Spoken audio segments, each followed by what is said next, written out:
Hey, hey, I'm good, I'm good. you look Hey, busy. yeah, I am pretty busy. I'm just cleaning my place. Hey, it looks Yeah. like your computer screen could use cleaning too. Oh, you're welcome. Oh, we've got a great story told by a really important person, a doctor. Wait. He does a really important job. That's what I'm talking Oh, about. yeah. Let's Sure. see if I can figure out what kind of doctor he is. Mhm. Is he Dr. Doolittle? No. Dr. Lee Kurfist. Well, he told me it's called A Suitcase Filled with Stars. Yeah, it's gonna be really interesting. Let's listen together.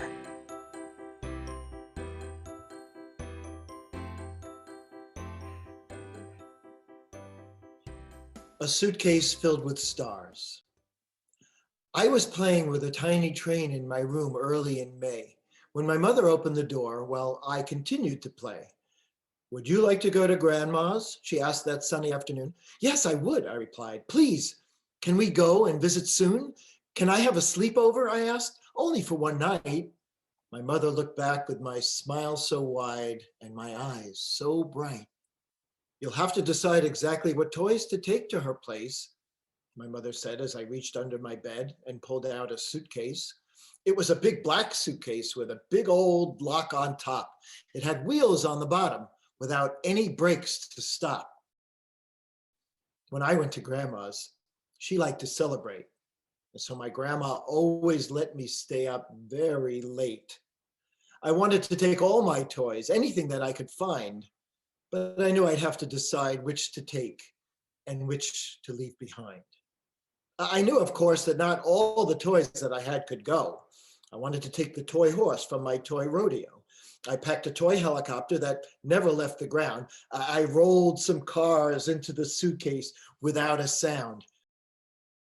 I packed planes and trains and one perfect plastic horse. I took my favorite puzzle and my trading cards, of course. I took a blue police car, an action figure that talks. I put in paper and pens and even a few pieces of chalk. When I put in a robot that talked with a string that you pull, I found out that my suitcase was completely full. That was before many things went into that suitcase: baseball, football, soccer balls, a clock with a smiling face. Now, I never thought of my suitcase as being small, but clearly it wasn't as big as I thought after all. So I packed all the toys one by one, by one, by one, and I started from the beginning, just as quickly as I had begun. I put things in, took them out, and put them on the floor until my room looked like the biggest, best toy store. I don't want to go without taking all my favorite toys, I told my mother, who looked as if to say, boys will be boys. Don't think of it as if you're just leaving some toys behind. Take some toys now and take the others the next time. So I filled the suitcase after much silent debate, and then I quickly zipped it shut because I didn't want to be late. Soon my mother said she noticed the suitcase was closed. Where, she asked me, do you plan to put your clothes? So I emptied the suitcase. I had to decide what to pick. I closed my eyes and I reached in and took a toy out real quick. Then I fit my toys, not all, but quite a lot. I didn't put everything in, but almost everything I've got. So we slowly drove off and stood at Grandma's door, and I dragged my suitcase proudly across the wooden floor. Grandma, wait till you see all the gifts I brought, I said to my grandma, who looked at what we bought. Well, well, she said as I emptied the toys so she could see. You brought a lot of toys with you, most certainly.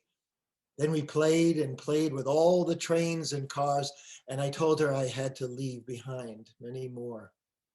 And pretty soon evening with its darkness arrived, as the moon and stars took their place outside. We both looked at the empty suitcase that looked so alone after it had been filled with so many of the toys I own. Come with me, Grandma said, as the evening slowly fell. We'll fill the suitcase with something that I know quite well.